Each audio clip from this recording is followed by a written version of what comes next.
पत्थर से बनाई गई पेंगुइन।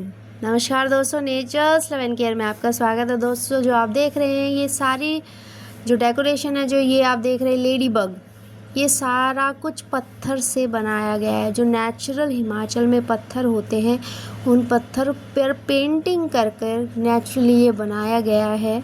ये मैं आपको जो दिखा रही हूँ हिमाचल का बहुत ही सुंदर, बहुत ही सिस्टमैटिक तरीके से बनाया गया गार्डन। एक ऐसा बगीचा जिसके हर पग पर आपको नेचर की झलक दिख जाएगी, जो वास्तव में लगता है कि हम स्वर्ग में आ गए। दोस्तों, आप जो देख रहे हैं ये गौतम बुद्ध की तस्वीर है। ये एंट्री पे ही है, जो पार्क में जैसे आप एंट्री करेंगे तो बिल्कुल सामने आपको गौतम बुद्ध की तस्वीर दिखेगी। और उसके बाद आसपास का अगर आप व्यू देखेंगे, पीछे की साइड पहाड़, बड़े बड़े हिल्स, बड़े बड़े हरे घने पेड़, आमों से लदे हुए फ्लावरिंग प्लांट्स, मतलब वहाँ का जो व्यू है दोस्तों, अगर आप कभी हिमाचल जाए तो हिमाचल के अच्छे मेंटेन्ड किसी गार्डन में ज़रूर जाइएगा। आप ज़रूर ये बात कहेंगे कि वास्तव में जो हिमाचल में इतने सिस्टम से पार्क को मेंटेन किया जाता है, बगीचे को मेंटेन किया जाता है, वहाँ के जो गार्डन्स है वो वास्तव में बहुत सुंदर है। ये डबल लेयर गुड़हल है जो आप देख रहे हैं, डबल लेयर हिबिस्कस है और ऐसे भरा हुआ इतना बड़ा फूल मैंने आसपास दिल्ली और एनसीआर में नहीं देखा जितना बड़ा फूल मैंने हिमाचल में देखा। ये इतना सुंदर पेड़ है, और पेड़ छोटा हम जो लगाते हैं अपने गार्डन में वो छोटे पेड़ होते हैं, बट वहाँ छोटे पौधे होते हैं, वहाँ पेड़ है। आप देखिए ये बैक साइड में हिल है, बहुत बड़ा एक माउंटेन है जो देखने में छोटा लग रहा है लेकिन बहुत बड़ा है। ये पत्थरों से सांप बनाया गया है दोस्तों। मतलब कि आप अगर इस गार्डन, इस बगीचे के किसी कोने में भी बैठ जाएंगे तो आपको बहुत अच्छा लगेगा। आप जो ये देख रहे हैं ये रियल अंजीर, फिग, मतलब जो आप हमारे दिल्ली और एनसीआर में जो मिलते हैं वो गुल्लर दिखते हैं, वो गुल्लर होते हैं, लेकिन ये नेचुरल बिल्कुल प्योर अंजीर है। और ये वहाँ ऐसे पेड़ के आसपास पक कर गिरी रहती है। वहाँ पर प्रकृति की इतनी कृपा है, प्रकृति का इतना साथ है कि वहाँ पर एक भी पेड़ आपको खाली नहीं दिखेगा। फल का हर पेड़ फल से लदा हुआ है। या तो कह लीजिए ये ईश्वर का आशीर्वाद है, या तो कह लीजिए वहाँ की मिट्टी, हवा इस तरह की है कि पेड़ खुश है और खूब फलों से लदे रहते हैं। आप जो देख रहे हैं दोस्तों ये अंजीर है। हम भी अंजीर तोड़ कर लाए हैं और हमने वहीं बगीचे में धोकर खाई भी, तो बहुत ही मीठी होती हैं अंजीर। जो अंजीर पकने के बाद जब पर्पल हो जाती है, इसको तोड़कर धोकर खाइए अगर कभी आपको मौका मिले।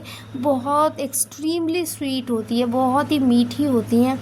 इसको जब आप तोड़ेंगे तो थोड़ा अजीब लगता है क्योंकि इसके अंदर जो वॉर्म्स लाइक स्ट्रक्चर होता है उसकी वजह से ये थोड़ा, लेकिन ये इस नेचुरली ये होता ही है। इसका जो पैटर्न है नेचुरल ये यही होता है। और क्योंकि ये बैक्टीरियल फर्मेंटेशन से ही इतना मीठा होता है, इसीलिए जैसे दही में लैक्टोबस होता है, इसी तरह से फिग में भी बैक्टीरिया होता है जो उसको पकाता है। तो इस तरह से आप देख सकते हैं कि ये जो बगीचा है ये सुंदर सुंदर हरे भरे पेड़ों से भरा, और एक सिंगल पत्ता पीला नहीं है। ये अपने यूपी, दिल्ली, एनसीआर का अगर एरिया देखें तो पूरा पेड़ ही पीले पत्तों से भरा होता है। वहाँ आपको एक सिंगल पत्ता, एक सिंगल लीफ पीला नहीं दिखेगा। इतनी ग्रीनरी है वहाँ पर। हर पौधे को आप देखिए, आप गुच्छे लगे हुए हैं अनार के, लेकिन कोई है नहीं उन्हें तोड़ने वाला। पक कर ये गिर जाते हैं, इनको पक्षी खा लेते हैं। अगर बात की जाए दिल्ली और यूपी में पक्षी स्टारवेशन, मतलब भूखे रह जाते हैं, लेकिन हिमाचल में ना तो कोई जीव, गाय जैसे गाय है या कोई भी जीव है वो भूखा रहता है, और पक्षियों की तो वहाँ वाह, मतलब पक्षियों के लिए तो वहाँ भरमार है। इतना है कि एक पक्षी हर रोज़ ना जाने कितने फलों को चख सकता है, तब भी ख़त्म नहीं होंगे। इतने ज़्यादा फल और इतने ज़्यादा वैरायटी के पौधे, फूल हिमाचल में देखने को मिलेगा। हिमाचल इतना साफ़ सुथरा एक देश है, बहुत एकदम साफ़ सुथरा। कभी मौका मिले तो ज़रूर जाइएगा, क्योंकि मैं एक बार केरल गई थी 2012 में, 2012 या 13 में। तो केरल की ब्यूटी मुझे बहुत अच्छी लगी थी, लेकिन अब लग रहा है कि नहीं, सिर्फ केरल ही नहीं, ना जाने भारत में कितने सुंदर सुंदर जगह है जहाँ हम छुट्टियों में घूमने जा सकते हैं। मेरी पूरी फैमिली ही इस बगीचे में गए थे घूमने के लिए अर्ली इन द मॉर्निंग, और वहाँ जाकर इतना सुकून मिलता है, इतना अच्छा लगता है, मन करता है कि वहीं बैठे रहें। हवा इतनी साफ़, पानी इतना साफ़ कि आप जब चलेंगे, जब आप ट्रैकिंग करेंगे या नॉर्मल जब वॉक करेंगे तो आपको थकान नहीं होगी। अगर आप चढ़ाई भी करेंगे तो भी आपको थकान नहीं होगी, क्योंकि वहाँ की हवा इतनी प्यूरीफाइड है।